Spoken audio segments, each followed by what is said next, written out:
Good morning दोस्तों, स्वागत है आपका विनीजा में। हर सुबह 8 बजे एक मनभावन कहानी के साथ और हर रविवार सुबह 9 बजे एक अनमोल कहानी के साथ। दोस्तों, पिछले 3-4 दिनों से हम कंसिस्टेंटली आपको रिमेम्बर कर रहे थे कि संडे को हम आपको विश्व प्रसिद्ध लेखक लियो टॉल्स्टॉय की बहुत ही फेमस कहानी सुनाएंगे। सबसे पहले हमने लियो टॉल्स्टॉय के ऊपर कंप्लीट स्टडी की। आखिर वो कौन थे, उनका जीवन कैसे बीता, उन्होंने जीवन में क्या क्या काम किया और किस प्रकार के लेख लिखे।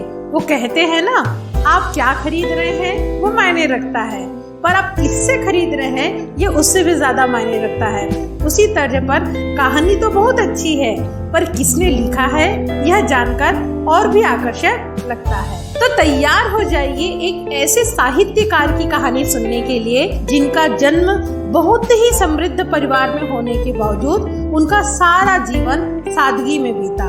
अपनी पूरी संपत्ति बेसहारा और गरीब लोगों के लिए दान कर दी। एक ऐसी शख्सियत जिन्हें महात्मा गांधी भी अपना आदर्श मानते थे और पुरस्कारों में सबसे उच्च पुरस्कार नोबेल पुरस्कार के लिए 1902 से 1906 लगातार 6 वर्षों तक उन्हें नामित किया गया। साथ ही 1909 में नोबेल पीस प्राइज के लिए भी उन्हें नामित किया गया। एक अजीब सी उत्सुकता हो जाती है ना जब हमें सामने वाले की उपलब्धि के बारे में ज्ञात होता है। तो शुरू करें आज की कहानी। दोस्तों, ये कहानी लगभग 100 वर्ष पहले लिखी गई है और कहानी के पात्र व काल में हमने थोड़ा सा बदलाव किया है ताकि हमारे देश और वेश के अनुसार हम कहानी के सही अर्थ को समझ सकें। चलिए शुरू करते हैं आज की कहानी। लियो टॉल्स्टॉय की कहानी शीर्षक है प्रेम में परमेश्वर। एक गांव में मोहन नाम का एक बनिया रहता था। मेन सड़क पर उसकी छोटी सी दुकान थी।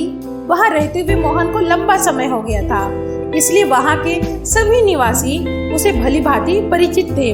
मोहन बड़ा ही सदाचारी, सत्यवक्ता, व्यवहारिक और सुशील था। जो भी बात कहता उसे जरूर पूरा करता और व्यवहार में तो उसके जैसा सच्चा इंसान कोई था ही नहीं। ना कभी ठेले भर कम तौलता, ना घी और तेल को कभी मिलाकर बेचता। और तो और अगर उसके पास रखी चीज अच्छी ना होती तो वह खुद ग्राहक को साफ साफ कह देता कि सामान खराब है, पर कभी धोखा ना देता। एकदम ईमान का पक्का आदमी था मोहन। 40 साल का होते होते वो भगवान का प्रेमी हो गया था।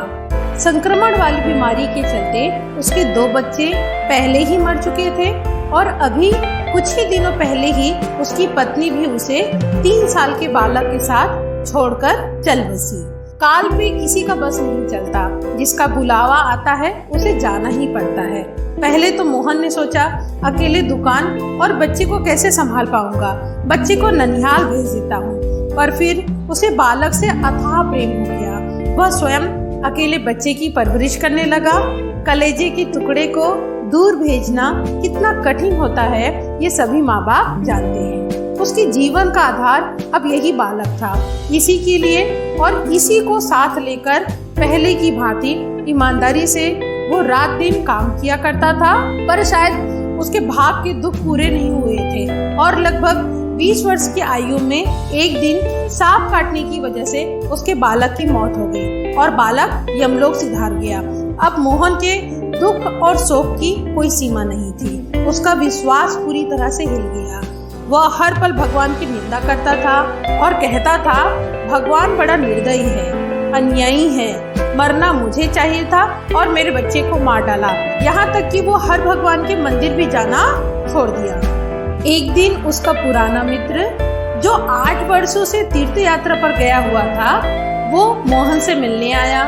आपको ध्यान होगा हमारी पुरानी संस्कृति में ये माना जाता था कि अगर आप चारों धाम की यात्रा करते हैं तो आपको मोक्ष की प्राप्ति होगी। इसलिए लोग बच्चों की शादी वगैरह करने के बाद सालों साल तीर्थ यात्रा में घूमते रहते थे। मोहन ने अपने मित्र से कहा, देखो मित्र, मेरे साथ सर्वनाश हो गया। पहले मेरे दोनों बच्चे चले गए, फिर मेरी पत्नी भी मुझे अकेला छोड़कर चली गई और अब ऊपर वाले ने मेरे बच्चे को भी बुला लिया। कितनी दिक्कतों के साथ मैंने अपने लाल को पाला था। ईश्वर कितना निर्दयी है। ये बोल के वो अपने मित्र से लिपटकर रोने लगा और बोला, अब मेरा जीना अकारत है। मैं नित्य परमात्मा से यही विनती करता हूँ कि वह मुझे इस धरती से उठा ले और मेरे दुखों को कम करे। आखिर मैं किस आशा में जीऊं, तुम ही बताओ। मित्र बोला, मोहन ऐसा मत कहो, परमात्मा की इच्छा को हम नहीं जान सकते। वह जो करता है ठीक ही करता है। पुत्र का मर जाना और तुम्हारा जीते रहना विधाता के बस में है, और जीवन और मृत्यु में किसी का बस कहाँ चलता है। इसीलिए तो इसे मृत्यु लोक कहा जाता है। और तुम्हारे शोक का मूल कारण यह है कि तुम सिर्फ अपने सुख को सुख मानते हो, पराये सुख से सुखी नहीं होते हो। मोहन ने कहा, तो मैं क्या करूं मित्र? मित्र ने बोला, मोहन परमात्मा की निष्काम भक्ति करने से अंतःकरण शुद्ध होता है। जब सभी काम ईश्वर को अर्पण करके जीवन व्यतीत करोगे तो तुम्हें परम आनंद की प्राप्ति होगी। मोहन, मित्र मेरे चित्त को स्थिर करने का कोई उपाय तो बताइए, मतलब मन को शांत करने का उपाय सुझाए। मित्र ने आगे कहा, श्रीमद् भगवत गीता और रामायण जैसे पवित्र ग्रंथों का श्रवण, पठन और मनन किया करो। ये ग्रंथ धर्म, अर्थ, काम और मोक्ष चारों फलों को देने वाले हैं।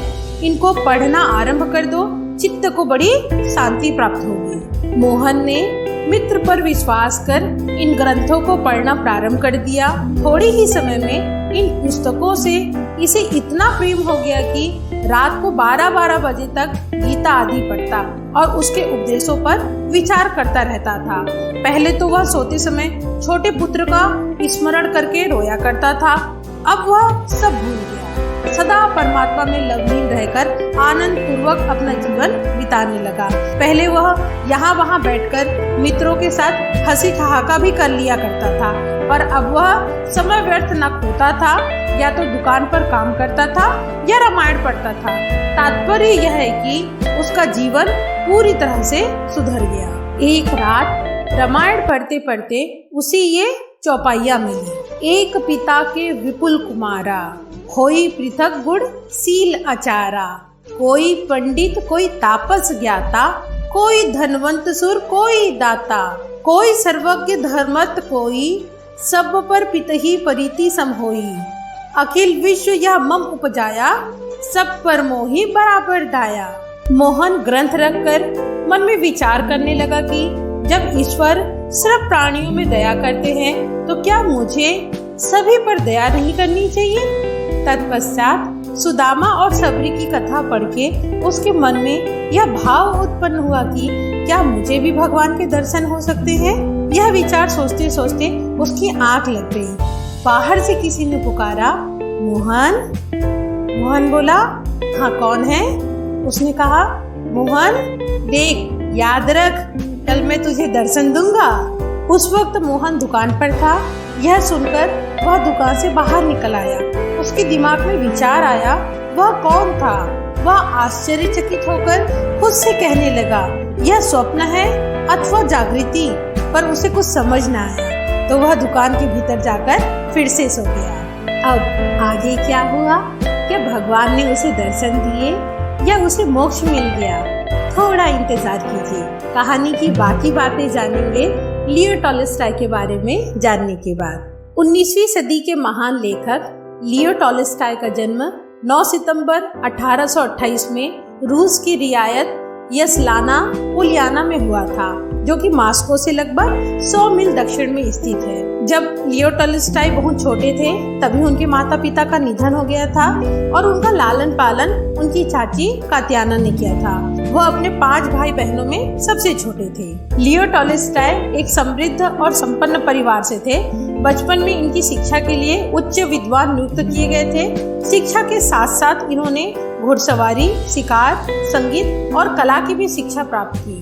टॉल्स्टॉय ने 1844 में कजान विश्वविद्यालय में दाखिला लिया था और 1847 तक यहाँ प्राच्य भाषा और विधि संहिता का अध्ययन किया। 1851 में लियो टॉल्स्टॉय सेना में भी कुछ समय के लिए भर्ती हुए थे और वर्ष 1852 में उन्होंने अपनी पहली रचना चाइल्डहुड लिखी, जो द कंटेम्परेरी नामक पत्र में प्रकाशित हुई थी। लियो का विवाह 1862 में सोफिया टॉल्स्टॉय से हुआ। सोफिया एक उच्च वर्गीय सम्राट परिवार की महिला थी। उनका वैवाहिक जीवन सुखद रहा। उनकी 13 संतानें थी। 1863 से 1869 तक लियो ने वॉर एंड पीस की रचना की, जिसका पहला भाग 1865 में आया था, जिसका नाम था द ईयर 1805। इसके बाद इन्होंने 1873 से 1876 तक अन्ना कैरेनिना की रचना की। यह रचना 1878 में प्रकाशित हुई। इन दोनों ही रचनाओं ने उनको बहुत साहित्यिक प्रसिद्धि दी। 1875 से 1879 के बीच इनका ईश्वर पर से विश्वास उठ चुका था। उन्होंने चर्च जाना छोड़ दिया था और इसी बीच उनकी एक और रचना द कन्फेशन आई, जो कि बहुत ही विवादपूर्ण रही थी। टॉल्स्टॉय ने 19वीं सदी के अंत में बेसहारा और गरीब लोगों के लिए अपनी पूरी संपत्ति दान कर दी। उन्हें अपने परिवार के लिए केवल उतना ही धन रखा जितना कि उनके भरण पोषण के लिए आवश्यक था। टॉल्स्टॉय ने 1910 में अपने गांव यस्नाया पोलनाया को छोड़ दिया और यात्रा पर निकल गए। 22 नवंबर 1910 को कड़ाके की ठंड होने के कारण एक स्टेशन पर तबीयत बिगड़ने की वजह से उनका निधन हो गया। टॉल्स्टॉय ने अपना सारा जीवन सादगी से बिताया। उन्होंने बच्चों के लिए 21 से ज्यादा स्कूल खोले और उस स्कूल में मासिक पत्रिका भी निकाली।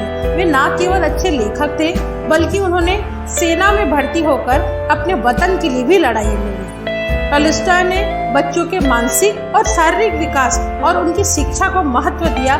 इसी कारण महात्मा गांधी भी उन्हें अपना आदर्श मानते थे। टॉल्स्टॉय को उनकी रचनाओं के लिए 1902 और 1906 तक हर वर्ष नोबेल पुरस्कार के लिए नामित किया गया और 1901, 1902 और 1909 में नोबेल पीस प्राइज के लिए भी नामित किया गया। अब यहाँ पे हम कुछ ऐसे इम्पोर्टेंट तथ्य जानेंगे लियो टॉल्स्टॉय के बारे में, जिसको बहुत ही कम लोग जानते हैं। सबसे पहली जो चीज है, टॉल्स्टॉय ने साहित्यिक रचनाओं के साथ साथ बच्चों के लिए भी किताबें लिखी। टॉल्स्टॉय की सबसे प्रसिद्ध रचना वॉर एंड पीस 1869 उनको स्वयं खुद को पसंद नहीं थी।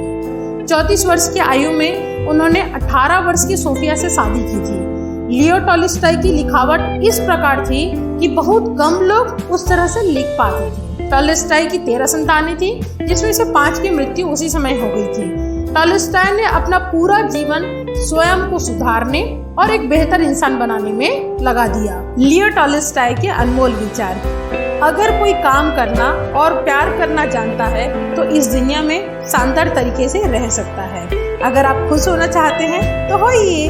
2 सबसे शक्तिशाली योद्धा धैर्य और समय है। जिस तरह एक मोमबत्ती दूसरे को जलाती है और हजारों अन्य मोमबत्तियों को जला सकती है, उसी तरह एक दिल दूसरे दिल को रोशन करता है और हजारों दिलों को रोशन कर सकता है। वास्तव में बुद्धिमान व्यक्ति हमेशा आनंद से भरा होता है। जीवन का एकमात्र अर्थ मानवता की सेवा करना है। अब आगे कहानी में क्या हुआ। दूसरे दिन प्रातः काल वह उठा, पूजा पाठ किया, खाना बनाकर दुकान पर आ गया और नित्य काम में लग गया। परंतु उसके दिमाग में तो कल वाली बात ही घूम रही थी। रात को हिमपात पड़ने के कारण सड़क पर बर्फ के ढेर लग गए थे। मोहन अपनी अलग ही दुनिया में खोया हुआ था। इतने में बर्फ हटाने को कोई कुली आया। मोहन ने निश्चल मन से सोचा, कृष्ण भगवान दर्शन देने आए हैं। आंखें खोलकर देखा कि बुढ़ा लालू बर्फ हटाने आया है। हंसकर मन में कहने लगा, आवे बुढ़ा लालू और मैं समझू कृष्ण भगवान, बाहरी नीरा बुद्धि। लालू बर्फ हटाने लगा। लालू काफी बुरा हो चला था, पर गुजर बसर के लिए काम करता था। शीत की ठंड की वजह से वह बर्फ न हटा सका, थक कर बैठ गया और शीत के मारे उसके हाथ और पैर कांपने लगे। मोहन ने सोचा, लालू को ठंड लग रही है, इसलिए आग तपा दूं। मोहन ने कहा, लालू भैया यहाँ आओ, तुम्हें ठंड सता रही है, हाथ सेक लो। लालू दुकान पर आकर धन्यवाद करके हाथ सेकने लगा।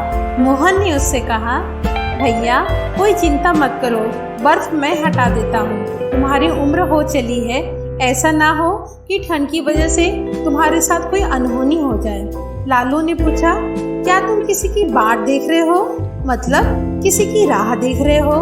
मोहन ने कहा, क्या कहूँ, कहते हुए लज्जा आती है। कल मैंने एक ऐसा स्वप्न देखा कि उसे भूल ही नहीं सकता।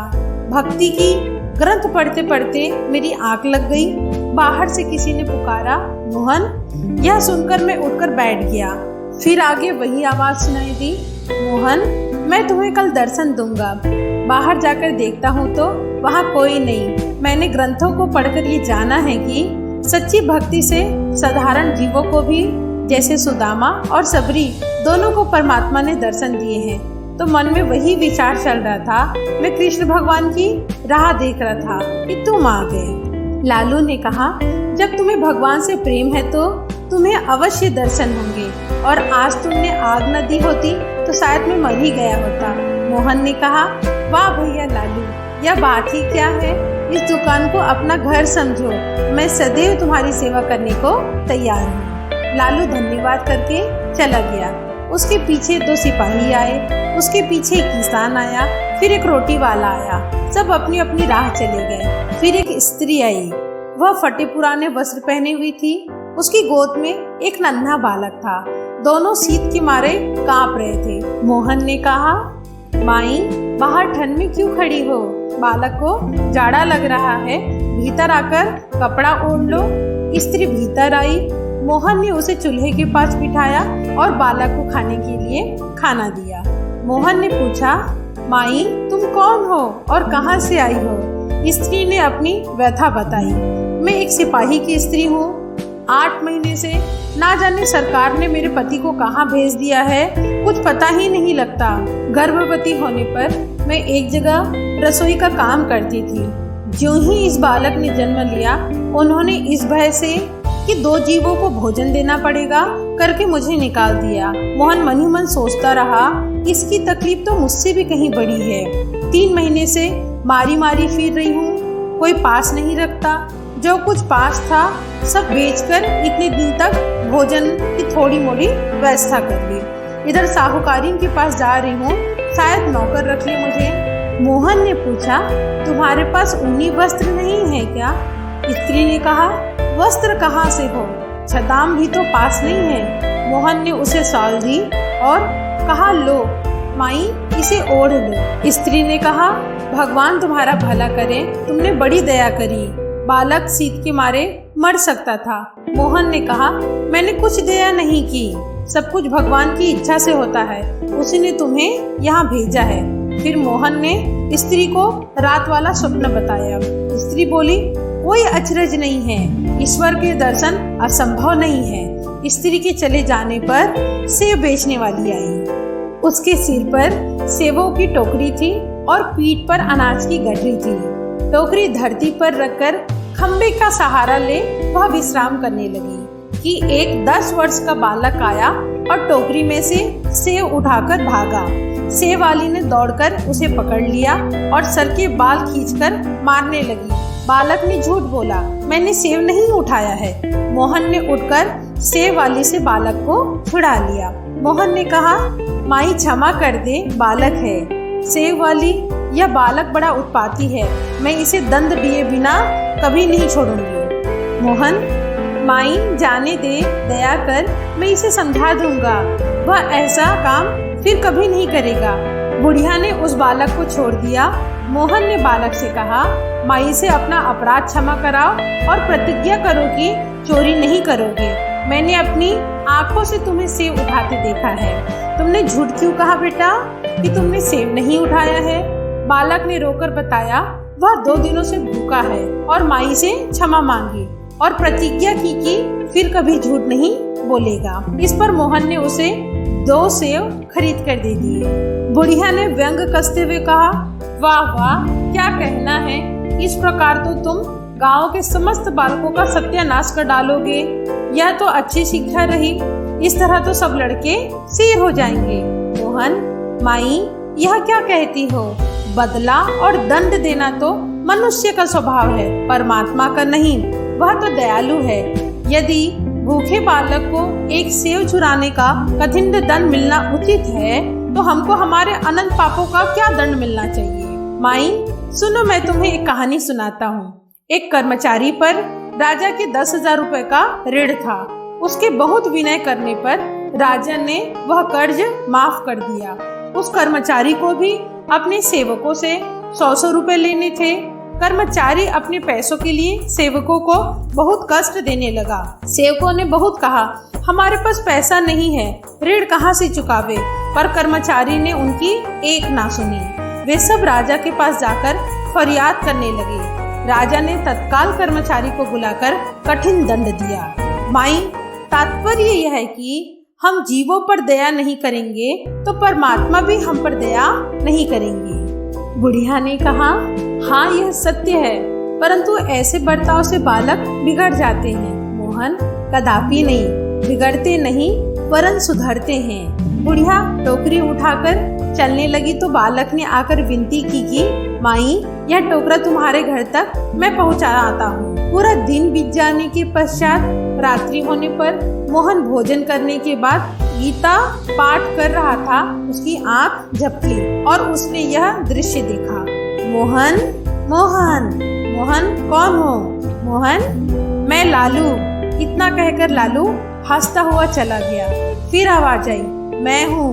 मोहन देखता है कि दिन वाली स्त्री आई है, बालक को गोद में लिए सम्मुख आकर खड़ी हुई, हंसी और गायब हो गई। फिर शब्द सुनाई दिया, मैं हूँ।